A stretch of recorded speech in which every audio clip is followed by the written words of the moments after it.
धर्म प्रेमी सज्जनों, श्रद्धामोर देवियों एवं प्रिय बच्चों, त्रिदिवसीय कार्यक्रम का तीसरे दिन का ये तीसरा सत्र है, अंतिम सत्र है। 3 दिनों में आप भारतवर्ष के अनेक प्रांतों से पधारे हुए श्रद्धेय संतों से, गुरुजनों से जीवन के विविध पहलुओं पर सुंदर विचार सुने हैं। अभी राम कुमार जी एक साखी के आधार पर मेरे विशेष आग्रह पर वो बोलना तो नहीं चाहते थे, परंतु मैंने कहा कि कुछ बोलिए। गुरु सेवा, जन बंदगी, सत्संगत, वैराग, ये चारों जब ही मिले पूर्ण होवे भाग। मैं यात्रा में था, ट्रेन में बैठा था, सामने एक सज्जन बैठे थे। मैंने उनसे पूछा कि धर्म के संबंध में आप क्या जानते हैं। बड़े सहज भाव से कहा, महाराज मैं रेलवे विभाग में कर्मचारी हूँ। मैं गुरुवार के दिन मंदिर में जाकर भगवान की पूजा कर लेता हूँ, बस इतना ही जानता हूँ और कुछ नहीं जानता। तो उसके कहने पर मैं प्रश्न किया कि गुरुवार के दिन मंदिर में जाकर भगवान की पूजा कर लेते हैं तो गुरु भी किए कि नहीं किए। तो उन्होंने कहा, गुरु की क्या आवश्यकता है। पहला प्रश्न उनका ये था कि गुरु की क्या आवश्यकता। मैंने कहा, ये बताइए आप शादी किए हैं कि नहीं। कहा, शादी किया हूँ, सामने पत्नी बैठी हुई है। मैंने कहा, शादी की क्या आवश्यकता थी। आपको बंधन में पड़ने की आवश्यकता मालूम हुई, अब बंधन से छूटने की आवश्यकता नहीं मालूम हुई। मैंने सहज भाव से पूछा, फिर आप कौन हैं। कहे, आपको दिखता नहीं क्या। नाराज हो गए। मैंने कहा, दिखता तो है, तभी मैं पूछा हूँ कि आप कौन हैं। कहे, मैं आदमी हूँ। मैंने कहा, आदमी की हमें परिभाषा बता दीजिए, आदमी कहते किसे है। वो चुप हो गया। मैंने कहा, अगर गुरु कर लेते तो कम से कम अपने को तो जानते कि आप क्या हैं। अभी तो आप अपने को भी नहीं जानते हैं। तब उन्होंने कहा, आजकल सच्चे गुरु कहाँ मिलते हैं। ढोंगी पाखंडी गुरु मिलते हैं, अपना उल्लू सीधा करते हैं। मैंने कहा, आज के संसार ही ऐसा है। आज सच्चा दूध भी नहीं मिलता, सच्चा घी भी नहीं मिलता, सच्ची पत्नी नहीं मिलती, सच्चे पति नहीं मिलते। अगर ऐसे ज़माने में सच्चे गुरु न मिले तो आश्चर्य क्या है। किंतु लोग काम चलाऊ दूध भी पीते हैं, काम चलाऊ घी भी खाते हैं। तो काम चलाऊ भी अगर गुरु कर लेते तो इतना तो पता चलता कि मैं क्या हूँ। आज आदमी अंधेरे में जी रहा है। गुरु के द्वारा हमें ज्ञान प्राप्त होता है। बिन गुरु होए कि ज्ञान, ज्ञान की होए विराग बिन, गावहि वेद पुराण, सुख के लहाई हरि भगत बिन। गुरु के द्वारा हमें बोध होता है। कुछ लोग, विद्वान लोग लिखते हैं, कबीर साहब निर्गुण उपासक थे।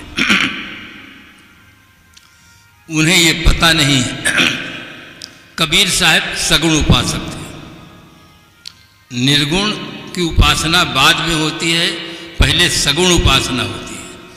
सगुण उपासना में चैतन्य मूर्ति, सद्गुरु और संत हैं।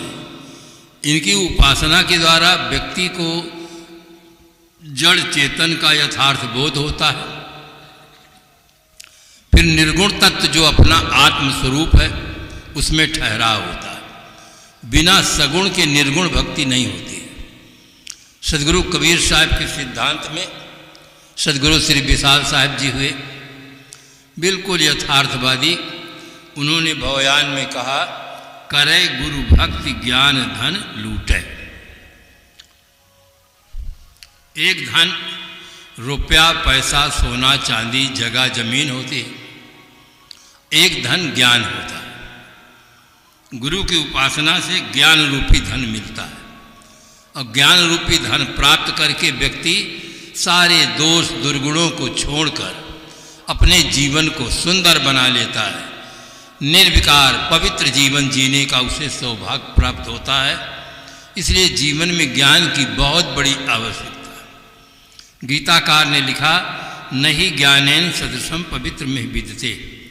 संसार में ज्ञान के समान पवित्र करने वाला कोई नहीं। ज्ञान प्राप्त करके व्यक्ति वासनाओं से ऊपर उठता है, और जो भी व्यक्ति वासनाओं से ऊपर उठ जाता है उसे निर्विकार जीवन पवित्र जीवन जीने का सौभाग्य प्राप्त हो जाता है। तो करे गुरु भक्ति ज्ञान धन लूटे। ज्ञान रूपी धन की प्राप्ति के लिए जीवन में गुरु की जरूरत पड़ती हो। नर हो या नारी, सबको जीवन में गुरु की जरूरत है, जिससे हमें वस्तु स्थिति का यथार्थ बोध हो। तो उपासना के क्षेत्र में सदगुरु कबीर साहब ने बहुत बड़ी क्रांति की, और क्रांतिकारी शब्दों में कहा, कबीरन भक्त बिगारिया कंकर पत्थर धोए, अंतर में विश्राग के अमृत डाले। आप मंदिरों में जाते हैं, कहीं कहीं मंदिरों के गेट पर शेर की मूर्ति बनी रहती है। मंदिर के सामने जो शेर की मूर्ति रहती है उसमें शेर नहीं रहता, वो शेर की मूर्ति है, शेर नहीं है। अगर मंदिर की मूर्ति में शेर रहता और एक बार दहाड़ देता तो पुजारी और जितने लोग हैं सब 9 2 11 हो जाते, भाग खड़े होते। क्यों? तो सब लोग जानते हैं कि जिसकी मूर्ति होती है वो मूर्ति में नहीं होता है। चाहे जिसकी मूर्ति हो, वो मूर्ति में नहीं होता, उसकी मूर्ति होती है, वो मूर्ति में नहीं होता है। उसकी पहचान के लिए केवल वो मूर्ति है, न कि वो मूर्ति ही मूर्ति है। तो इस प्रकार से साहब ने हमें एक सही दृष्टिकोण दिया। जैसे टेलर के पास आप कपड़ा ले जाइए, और टेलर जैसे फीता कैंची उठाए तो आप कहिए कि नहीं 500 रुपये मीटर का ये कपड़ा है, आप काटेंगे नहीं, पैंट बनाइए, शर्ट बनाइए। तो कोई भी दुनिया का टेलर बिना काटे पैंट शर्ट नहीं बना सकता, काटना पड़ेगा। और काट के छोड़ दे और सिलाई न करे तो भी पैंट शर्ट नहीं बन पाता। 2 काम करना पड़ता है, पहले उसको नाप करके काटना पड़ता है, फिर उसको सिलाई करते हैं तो कपड़ा पहनने के योग्य बनता है। इसी प्रकार से असत्य का खंडन करना पड़ता है और सत्य का मंडन करना पड़ता है। मंडन करने के लिए ही खंडन किया जाता है। तो इस प्रकार से सदगुरु कबीर साहब असत्य का खंडन करते हैं, शाश्वत सत्य का मंडन करते हैं कि हमें भक्ति करना चाहिए। सगुण साकार चेतन मूर्ति सदगुरु और संतों की भक्ति करनी चाहिए, जहाँ से हमें बोध प्राप्त होता है। आज आदमी सस्ता साधन ढूंढना चाहता है। लोक में प्रसिद्ध कहावत है, सस्ता रोवे बार बार, महंगा रोवे एक बार। सस्ती भक्ति से कल्याण नहीं होता।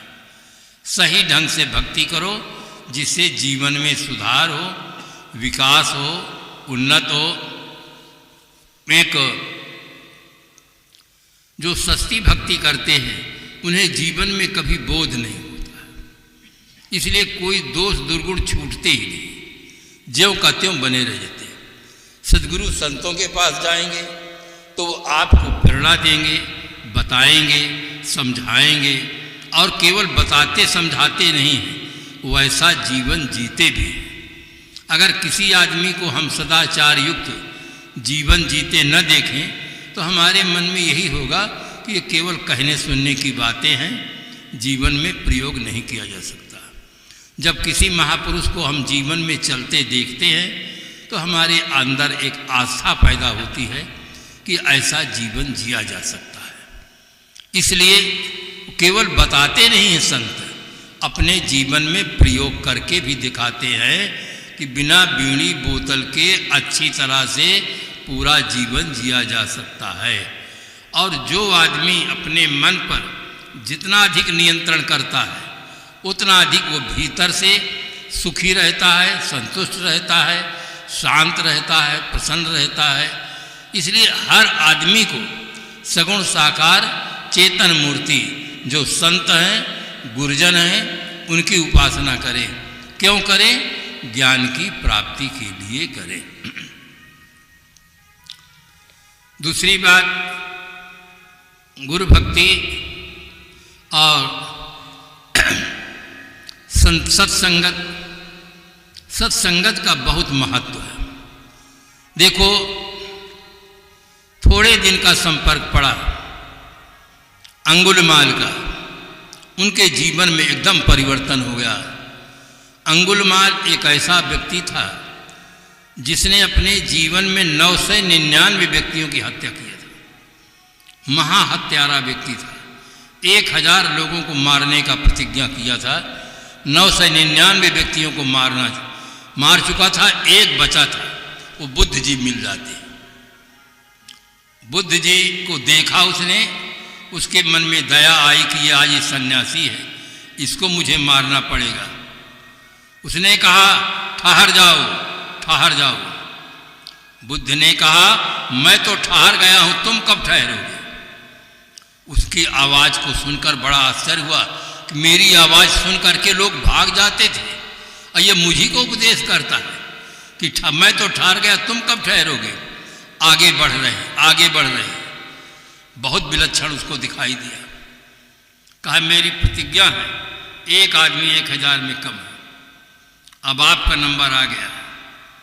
उन्होंने कहा, ये सिर आपके सामने है, अपना पूरा कर लो, किंतु पहले मेरी एक बात मानो। कहे, क्या माने? कहा, ये पेड़ की डगाली है, इसको काट दो। काटने की तो उसकी आदत थी। फरसा मारा, डगाली कट गई। बुद्ध जी ने कहा, एक बात और करो। कहे, क्या? कहा, इसको उसी में लगा दो, जोड़ दो। कहा, ये तो मैं नहीं कर सकता, काट तो सकता हूं किंतु उसके लगा नहीं सकता। बुद्ध ने कहा, कायर आदमी ही काटता है, दुष्ट आदमी ही काटता है। जो वीर होता है, बहादुर होता है, वो जोड़ने का काम करता है।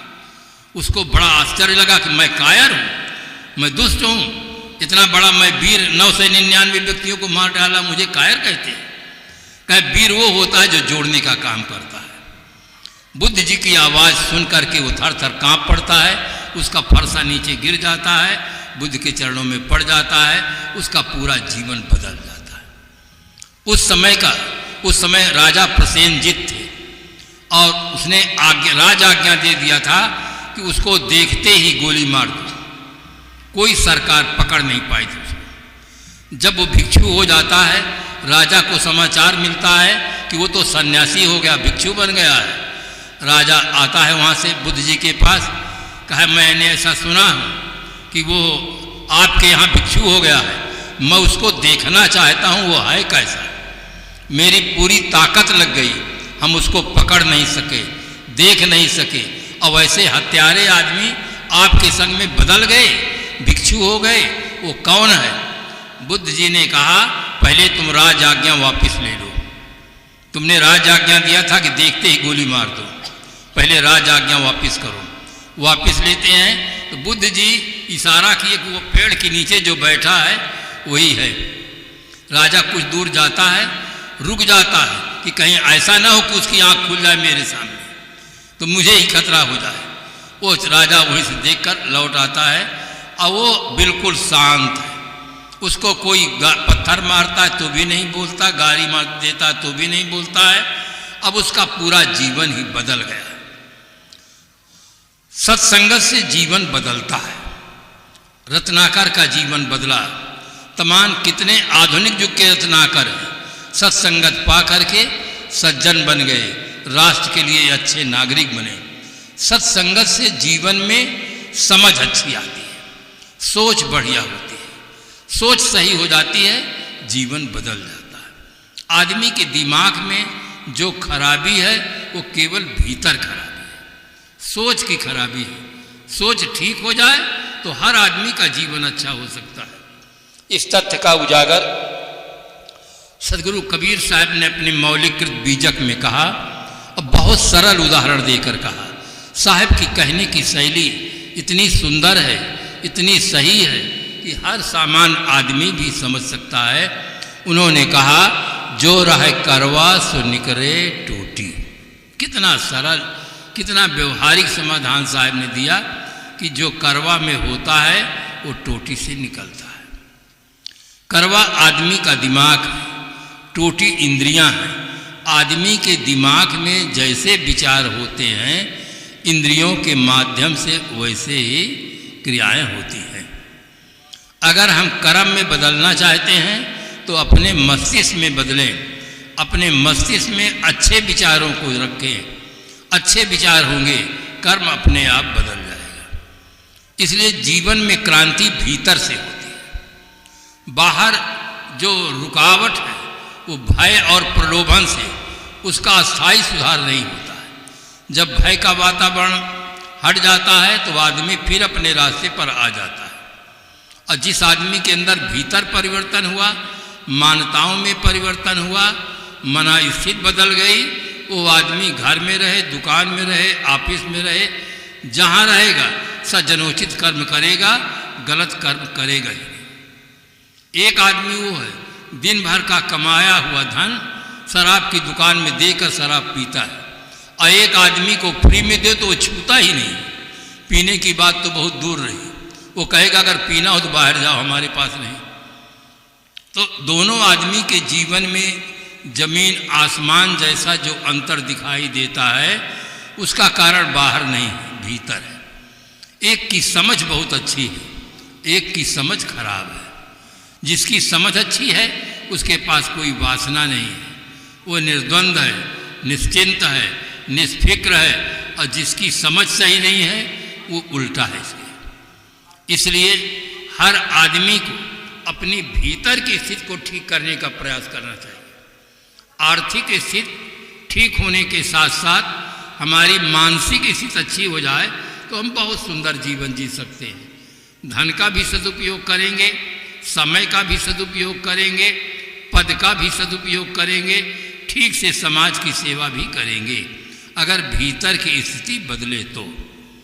भीतर की स्थिति नहीं बदलती है, इसलिए आदमी से विरोध करता है, आदमी को लूटता है।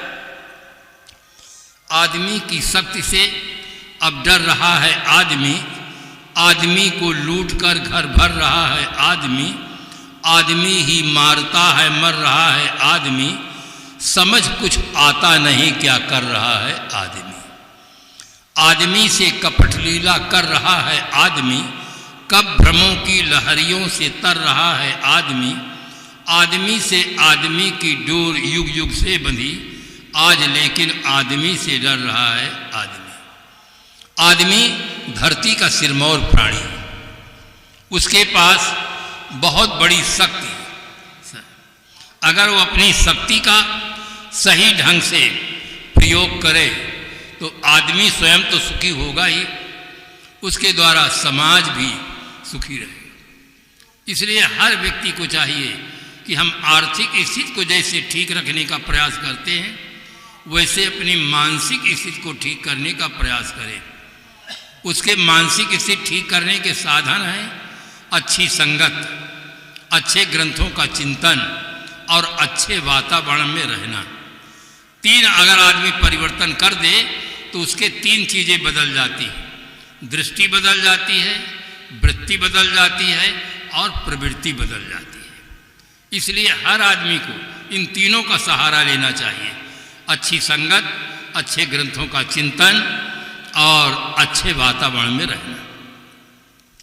अगर तीन में विकृति आ गई, गलत संगत किए, गलत पढ़े और गलत वातावरण में रहे तो निश्चित है जीवन बिगड़ जाएगा। तो इस प्रकार से सावधानी के लिए साहब ने कहा संगत कीजिए साधु। साधु से तात्पर्य मेरा है अच्छा आदमी, गुड मैन। अच्छे आदमी की सदैव संगत करें। अच्छा आदमी न मिले तो आप अकेले रहें, किंतु खराब आदमी की संगत न करें, जिससे जीवन में विकृति न आए। तो गुरु सेवा, जन बंदगी, प्राणी मात्र के प्रति मंगल कामना करना, ये बहुत बड़ी बात है। हमारे पास सेवा के चार साधन हैं, तन है, मन है, धन है और वाणी है। चार प्रकार से हम समाज की सेवा करते हैं। जो विद्यालय के शिक्षक हैं, वकील हैं, संत हैं, ये वाणी से सेवा करते हैं। कुछ सज्जन ऐसे हैं जिनकी आर्थिक स्थिति कम अच्छी है किंतु मन में भाव है, वो शरीर से सेवा करते हैं। कुछ लोग ऐसे हैं जो संपन्न हैं, वो धन से सेवा करते हैं। बिरले व्यक्ति होंगे वो मन से सेवा करते होंगे। नहीं, तन से सेवा करना सरल, धन से सेवा करना सरल, वाणी से सेवा करना सरल, किंतु मन से सेवा करना सबसे कठिन बात है। मन इतना ईर्षा में भरा रहता है, इतना द्वेष में भरा हुआ है कि आदमी को नहीं देखना चाहता है। सर्वे भवन्तु सुखिनः तो उसको याद ही नहीं रहता है। भाई भाई में जलन है, पड़ोसी पड़ोसी में जलन है। वो मन से सेवा कर ही नहीं सकते कि सभी सुखी हों। वे सोचते हैं हम सुखी हों, हमारी पत्नी सुखी हो, हमारे बच्चे सुखी हों, दुनिया सब भाड़ में जाए, हमसे किसी से और मतलब नहीं। आज आदमी के विचारों में बड़ी संकीर्णता आ गई है, इसीलिए समाज में कलह है, समाज में विरोध हो रहा है। मन से सेवा नहीं कर पा रहे। मन से कल्पना करें, अगर हम किसी को दे नहीं सकते हैं तो किसी के छीनने का उपाय तो न सोचें। अगर हर आदमी का मानस जगह सुंदर हो जाए तो समाज में बहुत दुख तो अपने आप समाप्त हो जाएंगे। तो इस प्रकार से जनबंदगी, सत्संगत और अंतिम में वैराग्य। वैराग कहते हैं राग रहित होना। मन में जब राग होता है संसार के प्रति, पंच विषयों के प्रति, तो आदमी शादी करता है, और जब वैराग होता है तो साधना करता है। दोनों का केंद्र ये मन ही है। मन से ही राग होता है, मन से ही वैराग होता है। मन में जब संसार का चिंतन होता है तब राग होता है, और मन में जब वैराग चिंतन होता है, आत्मचिंतन होता है, तो साधना के क्षेत्र में जाता है। चिंतन का स्रोत दोनों का वही है। इसलिए वैराग करने पर लोग प्रश्न करने लग जाते हैं कि साहब अगर सभी वैरागी हो जाएं तो दुनिया कैसे चलेगी। ऐसा लगता है कि दुनिया के ठेकेदार हम ही लोग हैं। हम नहीं रहेंगे तो क्या दुनिया रुक जाएगी कि चल जाएगी। दुनिया की चिंता ना करें, अपनी चिंता करें। और जो दुनिया की चिंतन करते हैं वे समझदार नहीं हैं। 3 आदमी थे, तीनों बंबई गए देखने के लिए, और जब चौपाटी में पहुँचे, जलाशय के पास, समुद्र के पास पहुँचे, तो एक ने कहा कि अगर समुद्र में आग लग जाए तो मछलियाँ कैसे बचेंगी। दूसरे ने कहा तुरंत पेड़ पर चढ़ जाएंगे। तो तीसरे ने कहा क्या गाय और भैंस हैं जो पेड़ पर चढ़ जाएंगी। तो सोचो तीनों कितने समझदार थे। समुद्र जल राशि है, उसमें आग लगना संभव ही नहीं है, तो मछलियाँ कैसे बचेंगी, ये प्रश्न ही निरर्थक है। और दूसरे ने तो और गजब कहा कि वो पेड़ पर चढ़ जाएंगे। तो कहीं मछली पेड़ पर चढ़, किसी ने कहा गाय और भैंस जो पेड़ पर चढ़ जाएंगे। तीनों लाल बुझक्कर थे। इसी प्रकार से ये कहना कि सारे संसार के लोग साधु हो जाए, ब्रह्मचारी हो जाएंगे, तो दुनिया कैसे चलेगी, ये प्रश्न ही निरर्थक है। पहले हम अपने गांव वाले भर को सबको साधु बनावें, दुनिया भर को छोड़ें। पूरे अपने घर भर को हम साधु नहीं बना सकते हैं, फिर पूरी दुनिया की हम सोचते हैं। मैं तो कहता हूँ दुनिया भर के लोग तम्बाकू तक नहीं छोड़ सकते। तम्बाकू जो बिल्कुल बेकार चीज़ है, कोई प्रोटीन नहीं, निकोटीन जरूर है। तम्बाकू में निकोटीन कई प्रकार का जहर पाया जाता है। विटामिन विज्ञान के प्रसिद्ध शोधकर्ता डॉक्टर WJK मेकाहुक ने लिखा है 1 किलो तंबाकू में जो विष पाया जाता है, वैज्ञानिक ढंग से निकाल लेने पर 9 से चूहा, 12 से खरगोश अथवा 30 आदमी आसानी से मर सकते हैं। इतना जहर तंबाकू में पाया जाता है, फिर भी आदमी उसको खाता है। तो इस प्रकार से पूरे विश्व के लोग तंबाकू नहीं छोड़ सकते हैं, अंडा मुर्गी मछली नहीं छोड़ सकते, तब संसार की आसक्ति को छोड़ पाना ये कहाँ तक संभव रहेगा। संभव ही नहीं। अगर कोई मास्टर ये कहे कि सारे संसार के लोग पढ़ के मास्टर बन जाएंगे तो विद्यार्थी कौन बनेगा। कहीं ऐसा संभव है कि पढ़कर सब मास्टर बन जाए तो विद्यार्थी आते रहेंगे। मास्टरों का भी ट्रांसफ़र होता रहता, वो बच्चे बनकर आते रहते हैं, बच्चे मास्टर बनकर आते रहते हैं। ये संसार में सब क्रम सदा से चल आया है, सदा चलता रहेगा। हमें अपनी चिंता करनी चाहिए। तुझे बिरानी क्या परी, तू अपनी आप निबेर। हम अगर सज्जन हो जाते हैं तो हमारे लिए हम पर्याप्त हैं। एक एक व्यक्ति मिल करके समाज बनता है। समाज नाम की कोई चीज़ नहीं है।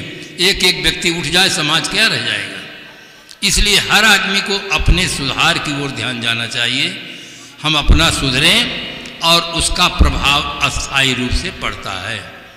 विराग एक मन की निर्मल दशा है। जिस समय हमारे मन में कोई आकर्षण नहीं, कोई विकर्षण नहीं होता है, हम अपने आप में संतुष्ट होते हैं, शांत होते हैं, उस स्थिति का नाम विराग है। इसलिए विराग एक मन की निर्मल दशा है और वो मानव जीवन में संभव है। हर आदमी को जितना अधिक संभव रहे उसका प्रयोग करके देखें कि इसमें कितना सच्चा सुख है, कितनी निर्द्वंदता है, कितनी निश्चिंतता है। आप अपनी मना स्थिति में परिवर्तन करें और सोचें, देखें, खुद का अनुभव करें कि पहले के जीवन में अब के जीवन में कितना अंतर पड़ा है। व्यापारी होते हैं, दिन भर व्यापार करते हैं, सायंकाल उसका लेखा जोखा लगाते हैं, किस व्यापार में कितना आमदनी हो रहा है। इसी प्रकार से जीवन भी एक व्यापार है। जीवन व्यापार का भी लेखा जोखा रखें। अगर अवस्था बढ़ती जाती है, दोष दुर्गुण घटते जाते हैं, तो जीवन व्यापार लाभ की ओर जा रहा है। अगर अवस्था बढ़ती जाती है और दोष दुर्गुण भी बढ़ रहे हैं, तो जीवन व्यापार घाटे की ओर जा रहा है। हर आदमी को चाहिए अपने जीवन में निरीक्षण करें। अगर हमारे दोष दुर्गुण कम होते जा रहे हैं तो हमारा जीवन व्यापार अच्छा है। आज सुंदर सुयोग मिला है, मानव जीवन मिला है, हम चारों चीज़ों को लें। तब उन्होंने कहा कि पूर्ण होए भाग। भाग की पूर्णता के लिए चारों चीज़ें अपेक्षित हैं। अगर मैं रामायण की बात कहूँ तो रामायण में गोस्वामी जी ने लिखा, सुनहु उमाते लोगे अभागी, हरि तज होहि विषय अनुरागी। रमा विलास राम अनुरागी, तजत बमन जिम जन बड़ भागी। कितना सुंदर कहा है। किंतु लोग पढ़ करके पाठ करके निकल जाते हैं, उसे अपने जीवन में प्रयोग नहीं करते हैं कि कितने हम भाग्यशाली हैं, कि अभागे हैं। कुछ तो निर्णय करें, चिंतन करें। आदमी ग्रंथ पढ़ता है, पाठ करता है, अच्छी बात है, किंतु उस पर जो अगर चिंतन करें और जीवन में प्रयोग करें तो और ज़्यादा लाभ हो जाए। आज आदमी धार्मिक दिखने के लिए बहुत प्रयास करता है, धार्मिक होने के लिए प्रयास नहीं करता। धार्मिक दिखना चाहता है, दिखने के लिए तमाम तरह के कपड़ा बदलता है, वेश बदल लेता है, बहुत बड़े बड़े माला पहनता है और सब करता है। पर तो जब उसको बाहर जाकर देखो, तम्बाकू रगड़ता है, कहीं गांजा पीता है। केवल कपड़ा बदल देने से, नाम बदल देने से, स्थान बदल देने से आदमी साधु नहीं होता। उसका मन बदलना चाहिए, मानसिक स्थिति बदलनी चाहिए, तब जीवन अच्छा जीवन जीने का सौभाग्य प्राप्त होता है। इसीलिए सदगुरु कबीर साहब ने कहा, एक साधे सब साधिया, सब साधे एक जाए, जैसे सींचे मूल को फूले फले अघाए। साहब की वाणी इतनी साफ है कि वृक्ष के मूल में हम पानी देते हैं, पूरा वृक्ष हरा भरा रहता है। इसी प्रकार से मन को साध लेने पर पूरा जीवन सध जाता है। हर आदमी को अपने मन पर कंट्रोल रखना चाहिए। हम शरीर पर कंट्रोल नहीं कर सकते हैं, शरीर तो निरंतर बदलता रहता है, किसी का कोई बस नहीं है। हम अपने मन को चाहें तो मन को स्वबस कर सकते हैं, गलत विचारधारा से रोक सकते हैं, अच्छे विचारधारा की ओर मोड़ सकते हैं, केवल मन को। शरीर तो निरंतर बदलता रहता है। बचपन का शरीर आज नहीं है, जवानी का शरीर भी नहीं है। एक दिन ऐसा भी आएगा कि ये शरीर भी नहीं रहेगा। बदलते बदलते समाप्त हो जाएगा। किंतु जो चैतन्य सत्ता है, आत्म सत्ता है, भगवत सत्ता है, ये सत्ता सदा रहती है। वही सत्ता नित्य सत्ता है। उसी को सदगुरु कबीर साहब ने अपनी भाषा में कहा, बीजक बित बतावे जो बित गुप्ता होए, ऐसे शब्द बतावे जीव को बूझे बिरला हुआ। बीजक एक गुप्त धन को बताता है। शरीर में जो गुप्त रूप से विराजमान है वो जीव है। उस सत्ता का बीजक बोध में देता है और उस सत्ता का बोध न पाने से आदमी घोर अंधविश्वास का शिकार है। निर्जीव मूर्तियों के सामने हाथ जोड़कर प्रार्थना करता है, उनके खुशी के लिए बकरा मुर्गा काटता है। मैं तो कहता हूँ हर एक समाज में ये आज के ज़माने में एक से एक अच्छे पढ़े लिखे लोग बुद्धिमान हैं, मास्टर हैं, डॉक्टर हैं, वकील है, कलेक्टर है, इंस्पेक्टर है, बैरिस्टर है। क्या उनको ये भी नहीं दिखाई देता है कि इन मूर्तियों में नकली आंखें हैं या मूर्तियाँ पत्थर की बनी हुई हैं, लकड़ी की बनी हुई, इसमें चेतना तो है ही नहीं। ये हमारी बातें क्या सुनती होंगी? सुनने वाला वहाँ चैतन्य नहीं है। अगर आप कहें कि वो प्राण प्रतिष्ठा करा देते हैं, हम तो कहते हैं अगर वो मूर्ति में प्राण प्रतिष्ठा करा सकते हैं तो प्राण प्रतिष्ठा करने वाले व्यक्ति के शरीर में, उनके माता पिता के शरीर में प्राण जाने का सारा साधन था, वहाँ प्राण प्रतिष्ठा क्यों नहीं करा देते जिससे वो जिंदा हो जाए? अगर कोई प्राण प्रतिष्ठा करने की क्षमता होती किसी में तो बड़े बड़े राष्ट्र नेता मरने नहीं पाते। उनके शरीर में प्राण प्रतिष्ठा, निर्जीव पत्थर में जब प्राण प्रतिष्ठा करा सकते हो तो जहाँ प्राण पहले था वहाँ क्यों नहीं करा सकते हो? ये भोली भाली जनता को धोखा देने का सब तरीका है। हर आदमी को थोड़ा ठीक से चिंतन करना चाहिए, सोचना चाहिए। जड़ चेतन का बोध न होने से ही आदमी घोर अंधविश्वास में पड़ा हुआ है। आज आदमी के अंदर सत्य में आस्था होनी चाहिए। शास्त्रों में, महापुरुषों में, परंपराओं में आस्था रखते हुए अपनी बुद्धि का प्रयोग करना चाहिए। सदगुरु कबीर साहब एक ऐसे महापुरुष हुए हैं जिन्होंने कहा, परख लेव खरा खोट हो रमैया राम, हे रमैया राम चैतन्य देव, तुम सत्य और असत्य की परख करो। साहब ये नहीं कहते कि विश्वास करो। विश्वास अलग चीज है और विवेक अलग चीज है। विश्वास अनेक प्रकार के होते हैं और विवेक एक प्रकार का होता है। व्यवहारिक जीवन में विश्वास बहुत जरूरी है। पति पत्नी में विश्वास हो, भाई भाई में विश्वास हो, पिता पुत्र में विश्वास हो, घर बहुत सुंदर चलेगा, समाज बहुत सुंदर चलेगा। किंतु अगर विश्वास हम और क्षेत्रों में देखें, जहाँ जो चीज़ ना हो वहाँ विश्वास करें, कुछ होने वाला नहीं। बम्बूल का पेड़ लगा दीजिए, चाहे आप गंगा जल से सींचिए, यूरिया खाद डालिए, चाहे जितना विश्वास रखो, कभी आम लगने वाला नहीं है। आप पैसा में ज़्यादा हैं, पैसे वाले हैं, सोने की गाय बनवा लीजिए। चाहे जितना विश्वास रखो, जिंदगी भर विश्वास रखोगे तो 1 तोला दूध मिलने वाला नहीं। दूध मिलेगा तो असली गाय से ही मिलेगा, असली भैंस से मिलेगा, ये निर्जीव मूर्तियों से नहीं मिलने वाला है। तो विश्वास का क्षेत्र अलग है। वहाँ जहाँ पर व्यवहार है वहाँ समन्वय की जरूरत है। हर आदमी, चाहे मंदिर में पुजारी हो, चाहे मस्जिद वाला हो, चाहे गिरजाघर वाला हो, अपना अपने ढंग से सब उपासना करें और एक दूसरे के साथ प्रेम पूर्वक व्यवहार करें। आदमी आदमी के अंदर प्रेम होना चाहिए, इसकी बहुत ज़रूरत है। सबके अंदर वही चेतन तत्व मौजूद है, चाहे राम तत्व कह लो, चाहे भगवान कह लो, जो आपकी भाषा हो, सबके अंदर वही विराजमान है। इसलिए साहब ने कहा, जित देखो तित प्राण हमारो, जिधर मैं देखता हूँ उधर मुझे मेरा प्राण दिखाई देता है। साहब का दृष्टिकोण कितना निर्मल है। पूरे मानव समाज की ओर सिर्फ साहब संकेत करते हैं, प्राणियों के लिए भी साहब कहते हैं, जीव घात ना कीजिए, बहुर लेत वे कान, तीरथ गए न बाँचे हो जो कोट हीरा देगा। इसलिए बीजक एक ऐसा क्रांतिकारी ग्रंथ है जिसके पढ़ लेने पर, समझ जाने पर अनेक संप्रदायों का भेद खुलता है और हमें दिव्य जीवन जीने की प्रेरणा मिलती है।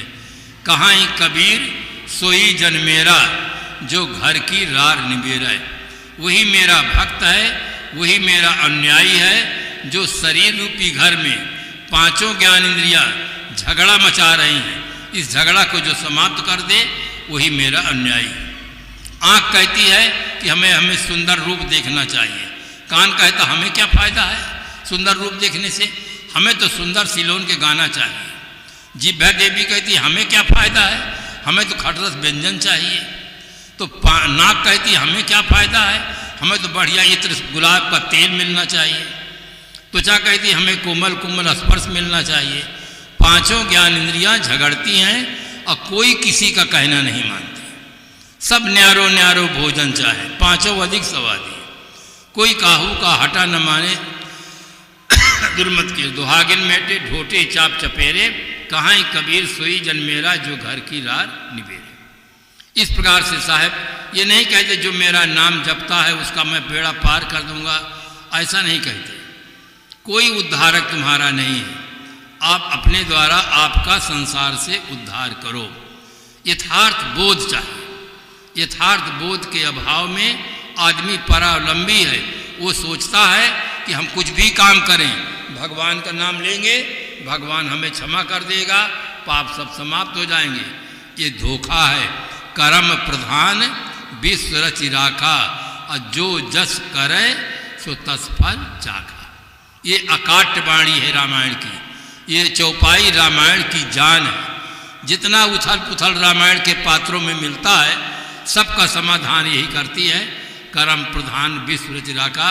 महारानी सीता जी की शादी भगवान राम से होती है।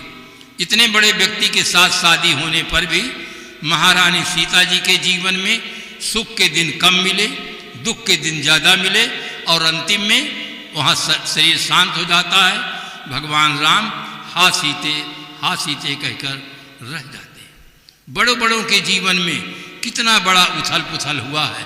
हमारे जीवन में भी अगर ऐसा कुछ आए तो उनसे हम प्रेरणा लें, हमको बहुत राहत मिलती है। धार्मिक कथाओं को, ग्रंथों को बड़े भावपूर्वक पढ़ना चाहिए और उनसे प्रेरणा ले करके अपने जीवन की समस्याओं का सुलझाने का प्रयास करना चाहिए। भगवान कृष्ण जी का जन्म होता है, जेल के अंदर जन्म होता है।